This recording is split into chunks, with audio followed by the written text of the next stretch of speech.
KBC में ऐसा बेहद ही कम होता है जब कोई कंटेस्टेंट अपने पहले ही सवाल पर लाइफलाइन का इस्तेमाल करे।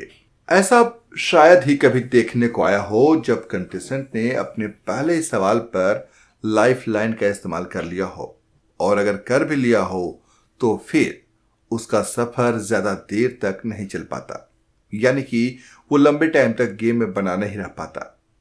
लेकिन आज हम आपको एक ऐसे कंटेस्टेंट के बारे में बताने जा रहे हैं जिसने अपने पहले ही सवाल पर लाइफलाइन का इस्तेमाल भी किया और फिर संभलते हुए बाद में अपनी सूझबूझ से इस गेम से 7.5 लाख रुपए जीत लिए। जी हाँ दोस्तों, आज हम आपको एक ऐसे कंटेस्टेंट से मिलवाने जा रहे हैं जिनकी कहानी बहुत ही इमोशनल है, दिल को छू लेने वाली है। अमिताभ बच्चन ने भी इनकी परवरिश, इनके पिता और इनकी तारीफ की। ये कंटेस्टेंट का नाम सुमित कुमार है जो दिल्ली के रहने वाले हैं। इनकी माली हालत बेहद तंगी है।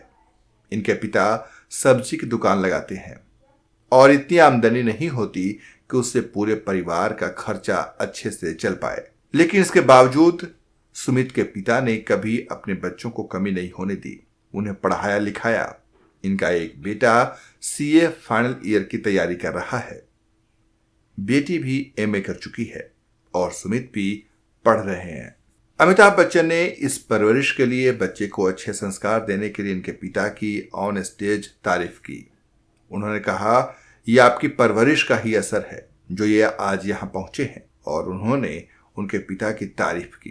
कंटेस्टेंट से यानी सुमित कुमार से पहला सवाल आमिर खान और असिन की फिल्म गजनी से जुड़ा हुआ था। यह फिल्म साल 2008 में रिलीज हुई थी। हालांकि वो सूझबूझ के दम पर शो से 7.5 लाख रुपए जीतने में कामयाब रहे। सुमित से अमिताभ बच्चन कई दिलचस्प सवाल करते हैं और सुमित रोल ओवर कंटेस्टेंट बनकर अगले दिन फिर अमिताभ बच्चन के सामने हॉट सीट पर जमे रहते हैं। 1 लाख रुपए के लिए जो सवाल पूछा गया, उस सवाल का जवाब सुमित ने बेहद ही बेबाकी के साथ जवाब दिया। सवाल था, पटना के अंतर्राष्ट्रीय हवाई अड्डे का नाम इनमें से किस व्यक्ति के नाम पर है? Option A Shri Ram Manohar Lohia, option B Shri Karpoori Thakur, option C Shri Jayaprakash Narayan, option D Babu Jagjivan Ram. अब सुमित ने इसके लिए विकल्प श्री जयप्रकाश नारायण को चुना और ऑप्शन सी श्री जयप्रकाश नारायण बिल्कुल सही जवाब था। अमिताभ बच्चन ने सुमित से म्यांमार से जुड़ा हुआ सवाल भी पूछा। सवाल था, 21वीं सदी के आरंभ में म्यांमार ने अपनी राजधानी यांगून से बदलकर कौन सा शहर कर दिया था? Option A Vientiane, option B Naypyidaw, option C Hanoi, option D Manila. अब इस सवाल पर सुमित ने सोच विचार कर जो जवाब दिया वो जवाब था option B Naypyidaw.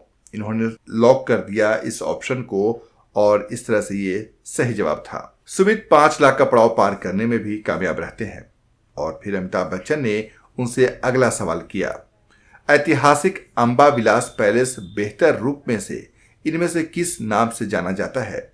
Option A Falaknuma palace, option B Cooch Behar palace, option C Padmanabhapuram palace या option D Mysore palace.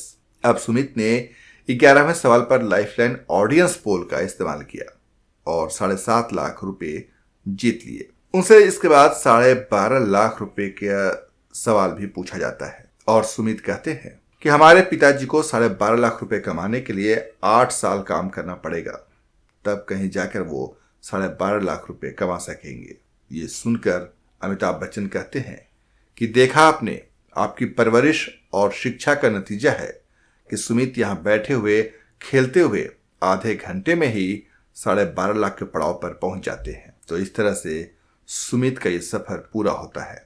Sumit के घर की तस्वीरें भी वीडियो क्लिप्स दिखाए जाते हैं, जहां पर उनके घर की तस्वीरें दिखाई जाती हैं, घर की बदहाली। अमिताभ बच्चन ने सुमित से पूछा कि आपकी एक मनोकामना जो आपने बताई कि आप अपने घर को बेहतर करना चाहते हैं क्योंकि उसे रिनोवेट करने की ज़रूरत है, आप उसमें खर्च करना चाहते हैं, उसके लिए आप रकम जीतना चाहते हैं, इसके अलावा और कोई ऐसी आपकी इच्छा हो, मनोकामना हो जो आप करना चाहते हो? अमिताभ बच्चन के सवाल पर सुमित कहते हैं कि सर, मेरे पापा जब त्योहार होता है उस दिन भी दुकान पर जाते हैं।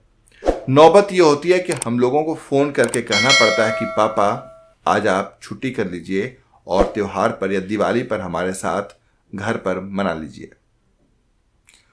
दरअसल सुमित के पिता, जैसा कि मैंने आपको बताया, सब्जी का काम करते हैं, वो सब्जी विक्रेता है।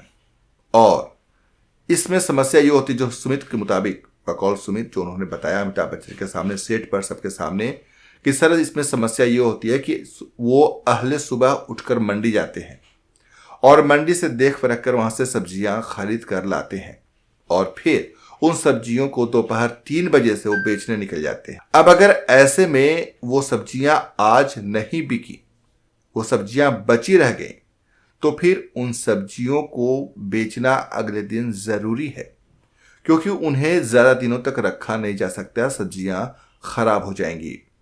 और अगर सब्जियां खराब हो गई तो फिर नुकसान भी होगा।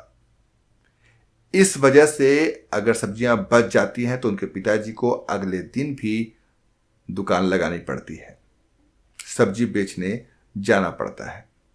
वो कहते हैं कि त्योहार के दिनों में भी उनके पिताजी को जाना पड़ता है, क्योंकि काम करना पड़ता है, तभी पैसे आते हैं। और इस वजह से वो चाहते हैं कि उनके पिताजी कम से कम कोई ऐसा काम करें जिसमें, मतलब वो त्योहार का जो वक्त होता है, कुछ पल होता है, वो अपने परिवार के साथ गुजार सके, जिसमें उन्हें इतनी मेहनत नहीं करनी पड़े। बकौल सुमित, सब्जी बेचने का काम आसान काम नहीं है, इसमें बहुत मेहनत लगती है और मुनाफा भी उस हिसाब से नहीं मिल पाता, यानी प्रॉफिट कम होता है जितनी की मेहनत लगती है।